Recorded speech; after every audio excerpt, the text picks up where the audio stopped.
Karimnagar municipal కార్పొరేటర్గా పోటీ చేస్తున్న పడాల శ్రీజ అజయ్ 64వ డివిజన్ అభివృద్ధి చేసుకోవడంలో ముందంజలో ఉండి కార్పొరేషన్ ఎన్నికల్లో నేను పోటీ చేస్తున్న రాజకీయ లక్షణాలు కలిగి సేవా దృక్పథంతో ముందుకు వస్తున్న కాంగ్రెస్ పార్టీ అభ్యర్థి 64వ డివిజన్ నుంచి శ్రీమతి శ్రీ పడాల శ్రీజ అజయ్ ఏ పదవి ఆశించకుండా ఎన్నో సంవత్సరాలుగా డివిజన్ సంక్షేమమే ప్రజల సంక్షేమమే లక్ష్యంగా సేవా కార్యక్రమాలు చేస్తూ సాంస్కృతిక సామాజిక కార్యక్రమాలకు ప్రోత్సాహం ఇస్తూ ప్రజల హృదయాల్లో నిలిచిపోయిన ప్రజా నాయకురాలు, నిజమైన ప్రజా సేవకురాలు రాలు పడాల శ్రీజ అజయ్. చిన్న పెద్ద తేడా లేకుండా, ధనిక పేద భావం లేకుండా అందరూ మావారి అనే భావంతో ప్రజలను ఒకతాటిపైకి చూసే గొప్ప హృదయశాలి.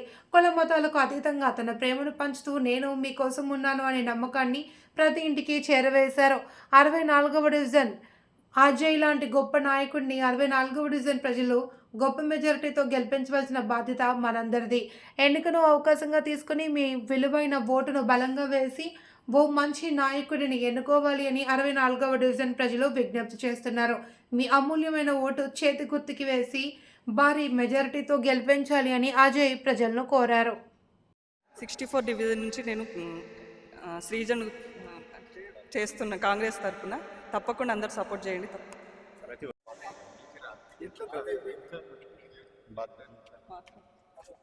64 డివిజన్ నుండి కాంగ్రెస్ అభ్యర్థిగా పోటీ చేయడం జరుగుతూ ఉంది పడాల శ్రీజ అజయ్. మరి కరీంనగర్లోని 66 మున్సిపల్ కార్పొరేషన్లో 66కు దాదాపు అత్యధిక మెజార్టీతోనే అన్ని కార్పొరేటర్లు కూడా మేము కైవసం చేసుకుంటామని కాంగ్రెస్ అభ్యర్థి తరఫున మేము తెలియజేస్తున్నాము. అలాగే మన ముకరంపురంలోని చిన్న చిన్న సమస్యలు, మన గల్లీలో కానీ డ్రైనేజీలు కానీ వాటర్ పైప్ లైన్ ప్రాబ్లమ్స్ కానీ ఏదున్నా కూడా ప్రతి 1 వీక్ 10 డేస్ 15 డేస్ ఒకసారి నేను ఇక్కడికి వచ్చి అన్ని సమస్యలు పరిష్కరిస్తానని చెప్పేసి ఈ సందర్భంగా తెలియజేస్తున్నాను.